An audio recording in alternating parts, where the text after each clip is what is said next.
Saying that, of course, I'd much rather be a backbencher in power than the leader of the opposition.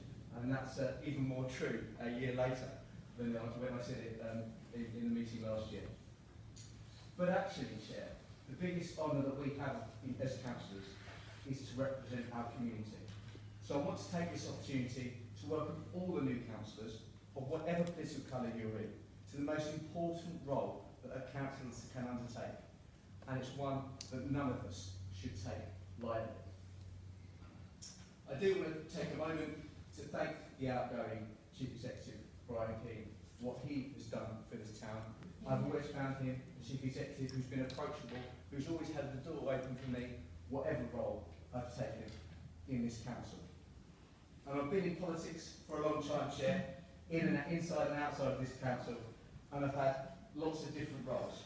And the reality is that whatever theatrics are put on display in this chamber, what really matters is what we do in our community, with our community, and for our community.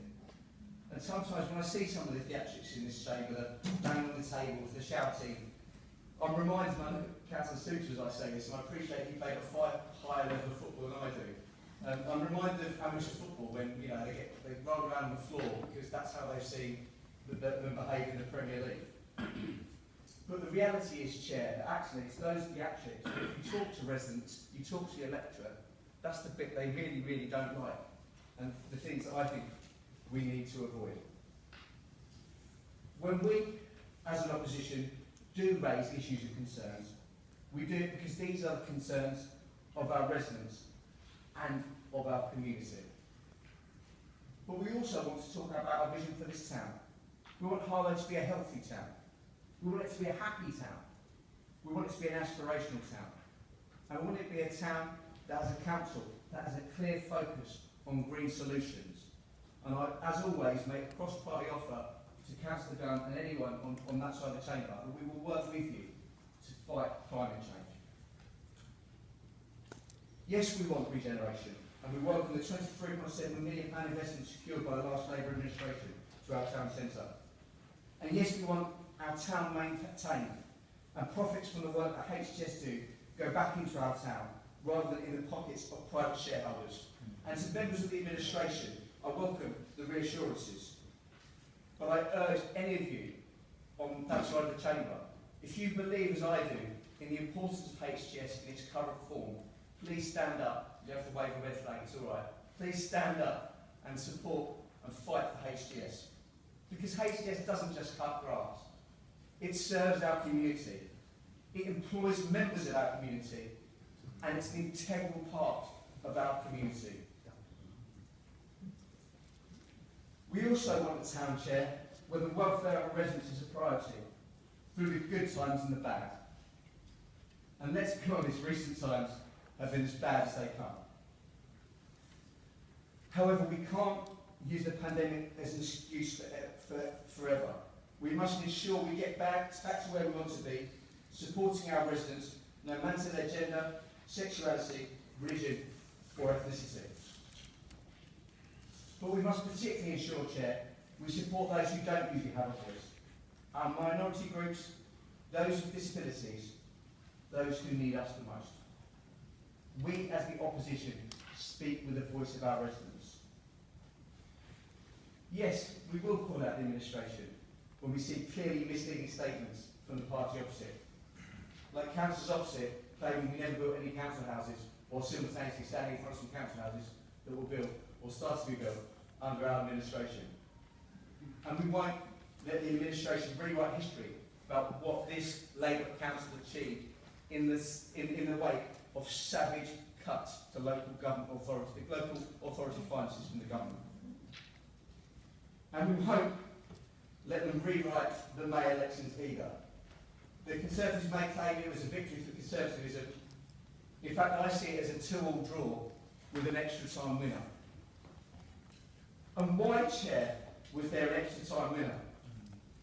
Well, sadly, the party opposite either have some work to do with their vetting process, or very least they have some membership recruitment to do. So you can't just turn up to a couple of party meetings and find yourself a candidate without anyone actually bothering to find out what your views are. And by the way, those views were abhorrent, they were vile, they were disgusting, and they do not represent this council, they do not represent this town, and they don't represent anybody in this chamber.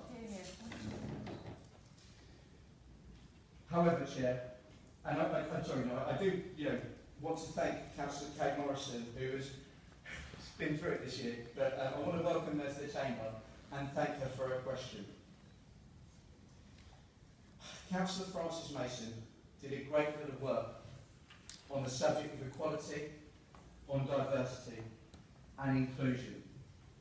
And I would be devastated if this work was in vain, because minority groups within Bush Fair and across the town feel they've been let down by their former elected member.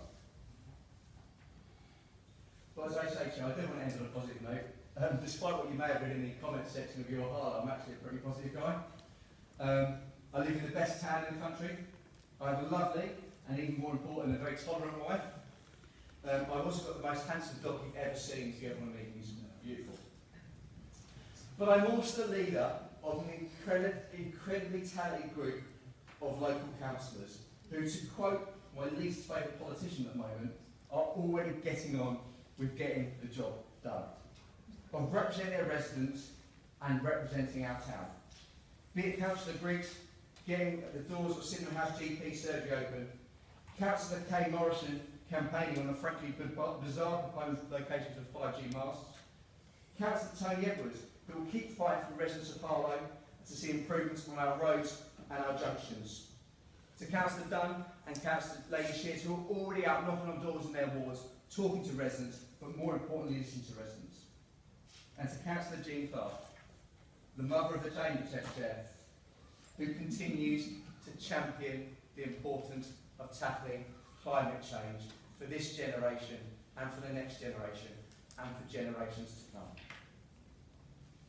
Whatever your political colours, I urge you to remember that when all this theatre of this evening is over, the most important thing we do is represent our communities. And if we represent our communities, if we represent our neighbours, that's when neighbours become good friends. Thank you, Chair.